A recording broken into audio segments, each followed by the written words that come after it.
अस्सलाम वालेकुम dear student, here is Rizwan Danish, biology lecturer. आज हम नेक्स्ट टॉपिक स्टार्ट करने लगे हैं, दैट इज़ न्यूक्लियस।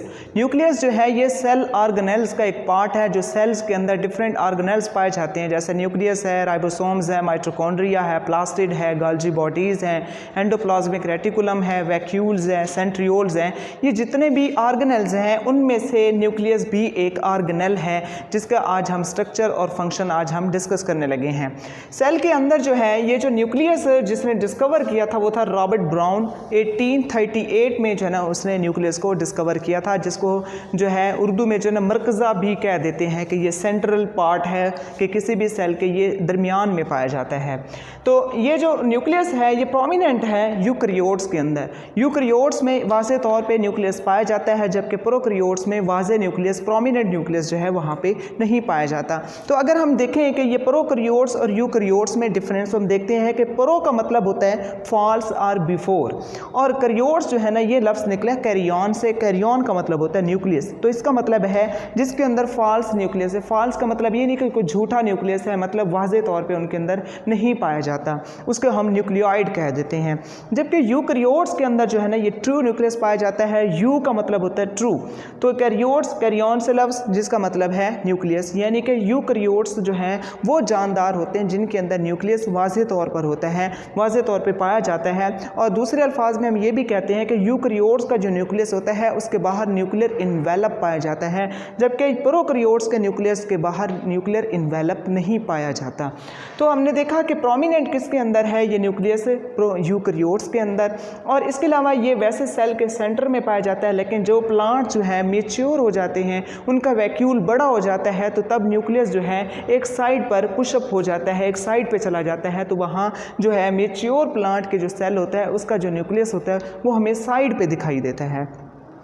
अगर हम इसका स्ट्रक्चर देखें तो स्ट्रक्चर में हमें ये पता चलता है कि सबसे बाहर जो है ना एक इन्वेलप पाया जाता है जिसको हम न्यूक्लियर इन्वेलप कहते हैं। ये पोरस होता है, इसके अंदर छोटे छोटे पोर्स होते हैं जो कि सेमी परमिएबल मेम्ब्रेन का काम करते हैं, जो कि किसी चीज़ को गुजरने देते हैं, किसी चीज़ को अंदर जो है अंदर से बाहर नहीं गुजरने देते। तो हमने कहा कि ये जो न्यूक्लियर इन्वेलप है ये सेमी परमिएबल है। जिस तरह से राइबोसोमल आरएनए जब यहाँ उसकी प्रोडक्शन हो जाती है तो उसको बाहर साइटोप्लाज्म में भेज दिया जाता है। तो अगर ये न्यूक्लियस है तो ये देखें ये वाली जो मेम्ब्रेन है जिसको हमने क्या नाम दिया था, प्लाज्मा मेम्ब्रेन। तो इस प्लाज्मा मेम्ब्रेन के दरमियान ये जो साइटोप्लाज्म है कि यहाँ पे जो भी सिक्रीशंस हैं ये करने के बाद इन पोर्स के ज़रिए जो है उनको बाहर साइटोप्लाज्म में ये सेंड कर देते हैं। इसके अलावा जो है इसके अंदर ये जो बाहर न्यूक्लियर इन्वेलप है, न्यूक्लियर इन्वेलप के अंदर जो है ये ग्रैनुलर स्ट्रक्चर होता है, छोटे छोटे दानेदार जो है ना स्ट्रक्चर पाया जाता है, फ्लूइड पाया जाता है, जिसको हम नाम देते हैं न्यूक्लियोप्लाज्म। कि न्यूक्लियस की बाहर वाली जो मेम्ब्रेन है उसको हम नाम दे रहे हैं न्यूक्लियर इन्वेलप। इन्वेलप किसी भी बाहर वाली कवरिंग को कहते हैं, लिफाफे को कहते हैं। तो बाहर वाला स्ट्रक्चर इसका हो गया न्यूक्लियर इन्वेलप। और उसके बाद जो है दानेदार ग्रैनुलर फ्लूइड पाया जाता है, छोटे छोटे दानेदार मवाद होता है जिसको हम कहते हैं न्यूक्लियोप्लाज्म। नेक्स्ट हम देखते हैं और इसके अंदर क्या पाया जाता है, न्यूक्लियोलस। न्यूक्लियोलस क्या है, ये एक डार्क स्पॉट जो है इसके अंदर पाया जाता है न्यूक्लियस के अंदर। यहाँ पे डायग्राम में देखें तो हमें वाज़े तौर पे यहाँ पे एक जो है डार्क सा स्पॉट नज़र आ रहा है जिसको हम नाम देते हैं न्यूक्लियोलस। तो न्यूक्लियोलस का क्या काम है, न्यूक्लियोलस जो है ये राइबोसोमल आरएनए की फॉर्मेशन यहाँ पे होती है, जिसको बाद में राइबोसोम्स की शक्ल में बना के उनको बाहर भेज दिया जाता है। तो हमने देखा न्यूक्लियोलस का क्या काम है, राइबोसोमल आरएनए, इसके नाम से जाहिर है राइबोसोमल यानी कि राइबोसोम्स की प्रोडक्शन। तो आरएनए राइबो न्यूक्लिक एसिड को हम कहते हैं कि यहाँ पे राइबोसोम्स की जो प्रोडक्शन होती है वो न्यूक्लियस के अंदर न्यूक्लियोलस कर रहा है। तो वो न्यूक्लियोलस जब वो उसकी प्रोडक्शन कर लेता है तो उसको न्यूक्लियर पोर्स के ज़रिए जो है ना उनको बाहर सेंड कर देता है। और बाहर जो है यहाँ पर जो है एंडोप्लाज्मिक रेटिकुलम जो है यहाँ पे पाया जाता है, जिसका काम क्या होता है, एंडोप्लाज्मिक रेटिकुलम जो है वो एंडोप्लाज्मिक रेटिकुलम जो जिसको हम कहते हैं रफ एंडोप्लाज्मिक रेटिकुलम। तो ये जो न्यूक्लियोलस ने जो सेंड किया राइबोसोमल आरएनए वो आके इसी के साथ आके अटैच हो जाता है, और उस अटैचमेंट की वजह से जो है हम इस एंडोप्लाज्मिक रेटिकुलम को रफ एंडोप्लाज्मिक रेटिकुलम कह देते हैं। इसके अलावा जो है हम देखते हैं कि इसके अंदर क्रोमोसोम्स पाए जाते हैं, लेकिन क्रोमोसोम वाज़ेह तौर पर हमें नज़र नहीं आते। ये क्रोमोसोम तब ही नज़र आते हैं जब सेल डिवाइड कर रहा हो, सेल डिवीजन की तरफ जा रहा हो, डिवाइड कर रहा हो, तो तब हमें नज़र आते हैं। जबकि इंटरफेस के अंदर ये जो है ये थ्रेड लाइक स्ट्रक्चर बनाता है जिसको हम कहते हैं क्रोमेटिन। हमने चैप्टर नंबर 5 में इसको तफसील से देखा हुआ है कि पहले जो है ना ये इस तरह से धागे के जैसे गुच्छा पड़ा हो, ऐसे ही ये शक्ल दिखाई देती है जिसको हम नाम दे रहे हैं क्रोमेटिन का।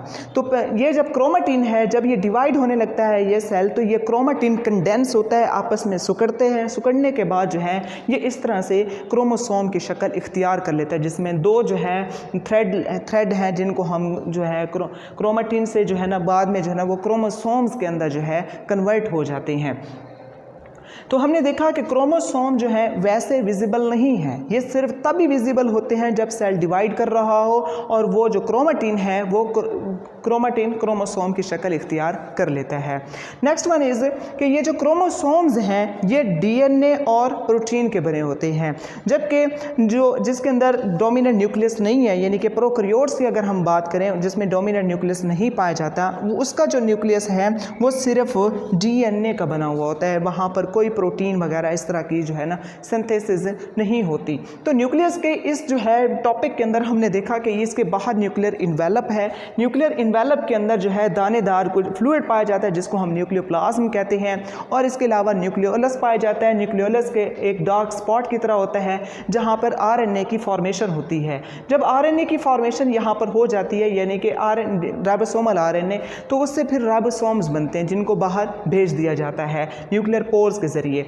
उसके बाद हमने देखा क्रोमोसोम्स हैं जो कि पहले क्रोमेटिन होता है इंटरफेस के दौरान, जैसे ही सेल डिवीजन फेज में जाता है, एम फेज में जाता है, माइटोसिस में जाता है, माइटोटिक फेज में जाता है, तो वहाँ पे ये डिवाइड करना शुरू करता है। तो यही क्रोमेटिन मटेरियल कंडेंस होकर क्रोमोसोम की शक्ल इख्तियार कर लेता है। तो यानी कि क्रोमोसोम तभी विजिबल हो सकते हैं जब हम वो सेल डिवाइड की तरफ जा रहा हो। तो हमने ये भी देखा इसके अंदर डीएनए और प्रोटीन पाई जाती है। तो आज के इस टॉपिक में हमने देखा न्यूक्लियस क्या है, न्यूक्लियस का कैसा स्ट्रक्चर है और उसके अंदर किस चीज़ की सिंथेसिस हो रही है, और ये जो इसके अंदर जेनेटिकल मटेरियल है वो एक्चुअली जो है इसी के अंदर ही क्रोमोसोम्स के अंदर ही स्टोर होता है। आई होप सो कि आपको ये लेक्चर समझ आ गया होगा। अगर इस हवाले से कोई बात समझ नहीं आई, यू मस्ट टेक्स्ट मी और call me via WhatsApp on my number.